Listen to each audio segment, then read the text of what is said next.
Somebody did send me something today that said Trump said he didn't know me. He said he didn't know you. I actually have his Oh, tweet let me right see the here. tweet. This is very exciting. So there you go. It says, I don't know Samuel L. Jackson to best of my knowledge, haven't played golf with him, and think he does too many TV commercials. Boring, not a fan. What did you think of that MFer Donald Trump tweeting that you're a boring actor who does too many TV commercials? Oh my God, did he tweet that? Yeah, he did. What was your reaction to that? I look at my bank account, I laugh.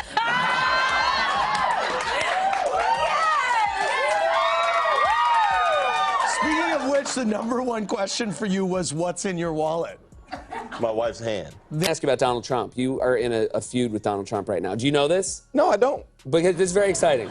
Oh, for really? me, because he doesn't like me either, and so anytime there's somebody new he doesn't like, I feel a fraternity, a brotherhood with this. Okay, so we're having beef? You're having beef because I guess you said in an interview that you were a better golfer than him, and then you told a story. Is this true that he signed you up for one of your golf clubs and didn't tell you? Yeah. So you had to pay like? No, I didn't pay. I got a bill that I didn't pay. Okay. Our voice is our power, and our power is how we win. Thank you. We are not going back. There's a lot of internet rumors about you, and I thought maybe we could squash some of those rumors tonight, if you don't mind. Yeah. Try not to read those. I really do. I hate them.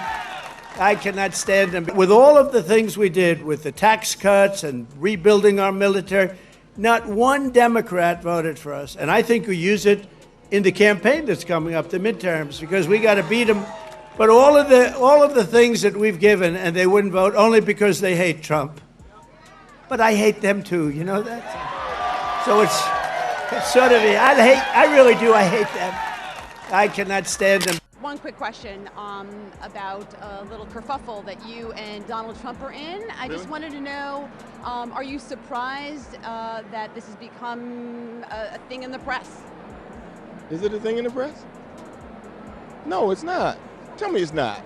I mean, really? I mean, out of all the things that need to be dealt with presidentially, he's worried about me saying that he cheats at golf? Or, that he doesn't really know me? Is that what the deal is? Wow, that's awful. The moment the words landed, you could practically hear the collective intake of breath across the internet. Not because people were shocked by what was said, most of it lived safely in the everyone already knows category, but because of who said it. What's wrong with me? What? You're a prophet and you didn't know it. You have a little cautionary tale for us. Jim? Please. Don't think the other thing can't happen, because that's why the Brexit is trying to get a recall right now. You know? Why do you think he's saying? I don't know. I don't care. You know, come on. He has to say whatever he has to say. He has to say. You know, and it's one of those interesting things that he called me one day to play golf, not to play with him, but to play with a friend of his. And I went to play with that friend of his, and that friend of his turned out to be Bill Clinton. So it's like that. So I'm sure he'll lie about that also and say that he never did that. But I'm sure President Clinton can either verify it or ignore it, as he probably should. And the audience was not disappointed. Every attempt to swat away the exposure only gave it more oxygen. Each emotional outburst became another breadcrumb, leading people straight back to the original claim. The harder the pushback came, the more curious the public grew. Very interesting when Donald Trump says someone is out on TV too much, because, you know, he's with exposure, he thinks it's very careful to just barely be on TV at all. Barely get yourself out there. But is that true? You say, you claim right here you have met him. Yeah, I've met him a lot. You've played golf with him. I played golf with him. He claims... I actually played golf with him with Anthony Anderson one day. Gotcha. And we were all playing together, and we clearly saw him hook a ball into a lake at Trump National in Jersey. And his caddy told him he found it. They shouted down critics with the intensity of people protecting a family heirloom. They reframed context with the precision of street magicians. They declared victory at regular intervals, regardless of whether anyone else noticed. I have another person that can verify that he knows me. He called me one day. I was here in New York, and he was always calling him, Samuel L., the Don. Who? The Don. Oh, Mr. Trump, how you doing? Yeah, you busy today? No. You want to play golf? Sure. Well, I'm not going to play, but I got a friend wants to play, and we're going to play at my club in, it was over here, not in Manhattan, but the other Trump club that's on this side of the bridge. And when I got there, it was President Clinton Really? who could also verify that Donald Trump knows me. Even neutral observers, people who usually hover above the fray with arms folded and expectations low, found themselves pulled in by the spectacle. Not because they suddenly cared deeply about the argument, but because watching a figure known for commanding rooms struggle to command, the moment is an irresistible kind of political gravity. It activates the same human instinct as watching a magic trick go wrong. You don't want the performer to fail, but once the rabbit doesn't show up, you can't look away from the empty hat. As the eruption echoed across media platforms, late-night commentary materialized with surgical timing. Analysts dissected the response with the calm precision usually reserved for post-game breakdowns. Everyone could see the next move before it arrived. The outrage followed such a familiar script that it no longer felt spontaneous. It felt rehearsed, and rehearsed rage rarely convinces an audience that has seen the show before. What had once been a disruptive force now sounded like a cover band playing its own greatest hits, a step off tempo and a decade late. Donald Trump is firing back at movie star Samuel L. Jackson after the actor accused him of cheating at golf in a recent interview. So in the latest issue of United Airlines Rhapsody magazine, Jackson claimed one of Trump's golf clubs charged him membership fees without his knowledge. The magazine then asked Jackson if he was a better golfer than the Donald, and Jackson reportedly said, "I am for sure, because I don't cheat." Well, Mr. Trump has responded with what else? A tweet saying, "I don't know Samuel L. Jackson to the best of my knowledge, haven't played golf with him, and think he..." Meanwhile, the original words continued their quiet circulation, spreading not through high-volume shouting, but through the slower, more dangerous channels of reflection and conversation. People discussed it at work, they mentioned it at dinner, they sent it to friends, not with commentary, but with a simple, "Did you see this?" That's the kind of spread you can't quarantine with volume. At some point in the frenzy, the eruption stopped looking like a defense and started looking like a confession delivered in emotional shorthand. Not of the facts themselves, but of how deeply the words had landed. It crystallized. Each new outburst didn't dilute the story. It distilled it. The irony was thick enough to spread on toast. The more aggressively the exposure was attacked, the more credible it began to feel to outsiders. Not because of the claim itself, but because of the response it triggered. Because, Trump was just a celebrity, so we forget about that. Yeah. Right. So him and Sam Jackson was golf buddies.